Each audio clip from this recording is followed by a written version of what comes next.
So this is a project that I am super excited about. We finally get to the point where we can install these boards in our vault. Now, this is going to kind of be sprinkled in the next few weeks of videos because we don't have a lot of room to stain and then finish all of these boards, which basically we have to do about 100 of them for the vault. And so we're going to just put them up as we get them finished. And so that will keep our floor space cleared and kind of break it down into small, more doable chunks. But it's going to look amazing, and I'll show you later what I've done for the stain color and all of that stuff. So let's get to it.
Just like that, we got 8 rows done. So back to drywall.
We have what I pray is our final coat of plaster on the walls. Before we sand it, we've got to let it dry fully. So while it's drying, we're going to go back in and hang some more pine tongue and groove on the vault. Today we're going to use the Lasco laser again to help us figure out where to drill our holes for our can lighting that's going to go up in the ceiling. We're going to go ahead and install these lights as we go. That way We make sure that they work, make sure that the cords are long enough to reach the holes, because that could be problematic if in the end they're not long enough. They should be. So we've found the marks that we put on the floor back when we put the electrical boxes in, and we'll just set up the laser again with our crosshatch. Put that cross right on the X, marks the spot, and then that's going to show us up on the tongue and groove pine where we need to drill our hole. I think for uniformity, we're going to go ahead and move that X centered of that row of boards. That way we're not straddling a seam with these can lights. Let's go drill some holes in our brand new ceiling. So here is our mark, exactly plumb with our mark on the floor. But if we were to drill our hole centered there, it would straddle a seam. So on this very first one, what we're gonna do is we're gonna move this up so it is centered on the board. So we have our center, we have our wire pulled out of the way so we know we're not going to cut it with our hole saw. Our box is actually attached to this truss, so it's nowhere near where that's gonna go. Now we drill a hole.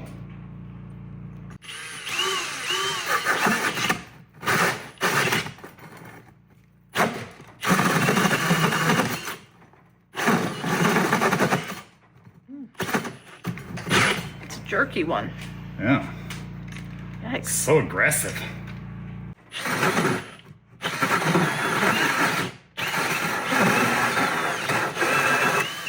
Holy cow. Yeah. That's some crazy pine. Are you sure that wasn't your first time drilling the hole? Maybe it might have been my second time.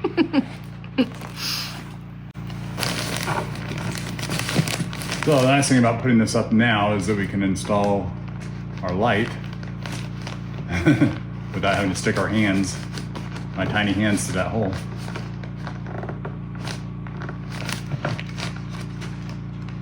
These little ears go up.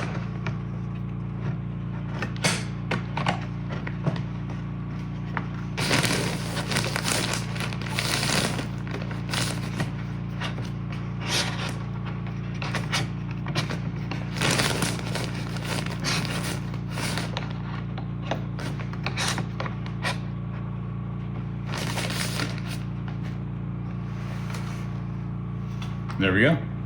Light. Straight down light.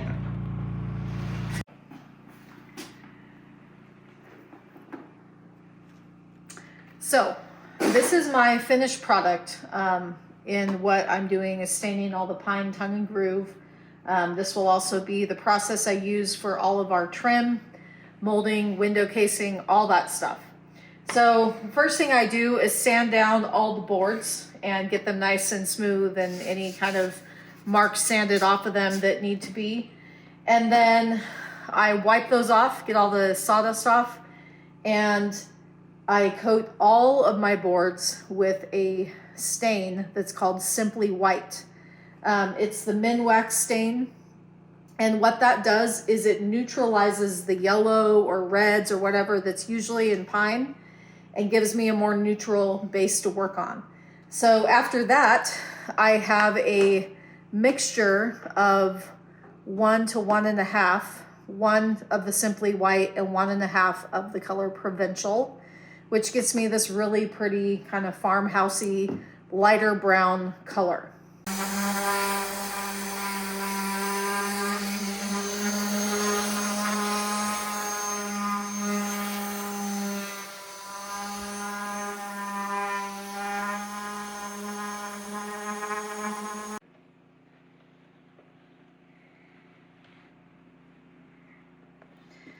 Okay, so you can see that there's kind of the oil sitting on top of the white pigment in this stain.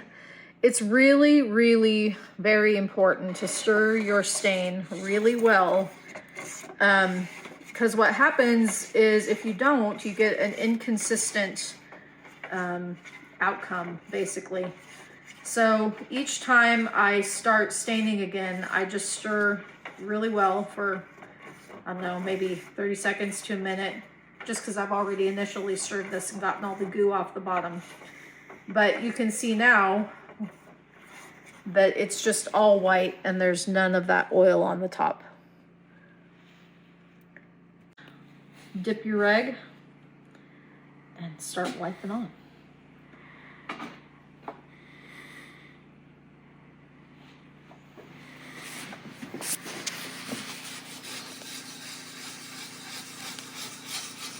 So this white stain, from what I've read on how to do this process on pine, basically acts as a preconditioner for your wood.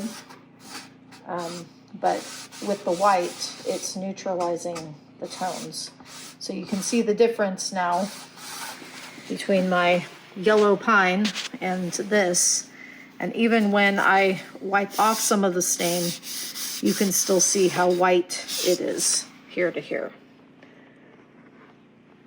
So it's been working great.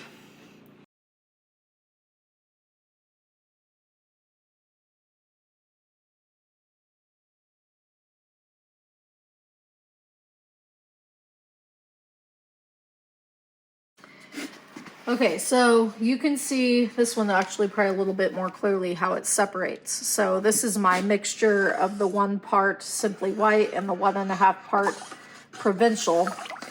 But when we stir it, it kind of resembles chocolate milk. But you shouldn't drink this. It's not good. We get that all stirred up. And then we can start staining. You might have a little bit of rippling there, but that's not going to be an issue. 2 rags, one that I'm dipping in and the other that kind of just helps catch drips when I'm pulling this out and it's soaking wet. Whew. And then just start rubbing it on your board.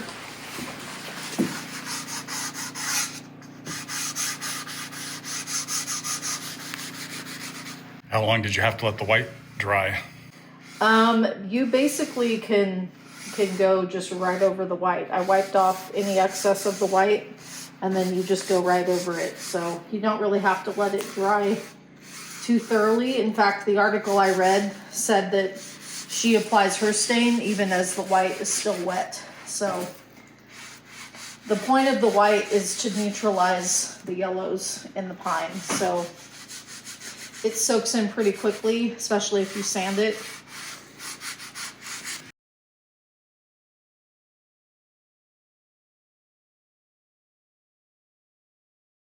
So only 99 more to go? No, probably maybe 50 more to go. Okay, so something I wanted to point out is that my first step down, it's blotchy. Like you can see all those things. Don't stress out about that too much once you're done with your board, especially when you've done, like here you can tell quite a bit, especially when you've done like the white before. If you did a preconditioner, probably I would assume it'd do the same thing. It doesn't soak in as fast. So that allows us the time to just wipe it with our wet rag, because I don't want to wipe off too much stain yet. I want to let it sit a little bit longer. It's wet with stain. And doing this wipe just takes out all of those blotchy areas and it makes it all nice and uniform.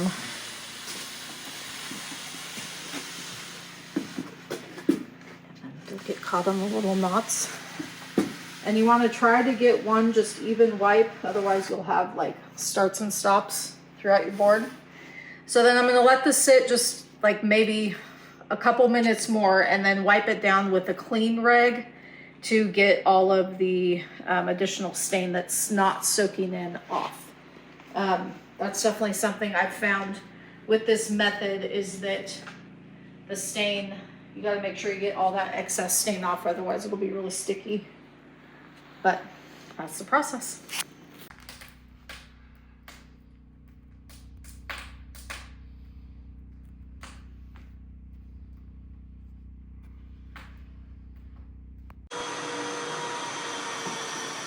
My boards are all finished, so they're just waiting to dry.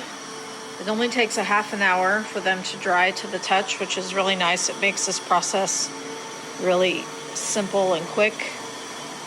And we can get them up on the ceiling.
So I need to get this board persuaded back into place.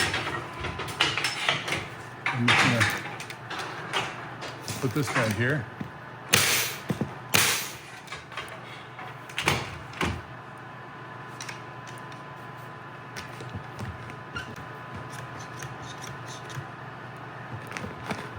Squeeze that on down.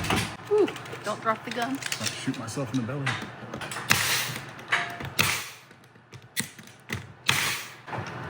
While I'm here, I'll get the guy next to it. Yeah.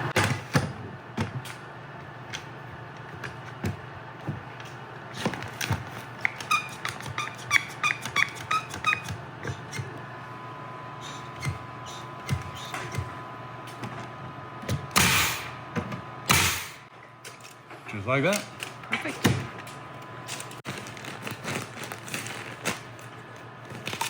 That guy just pulls off. Nicholas!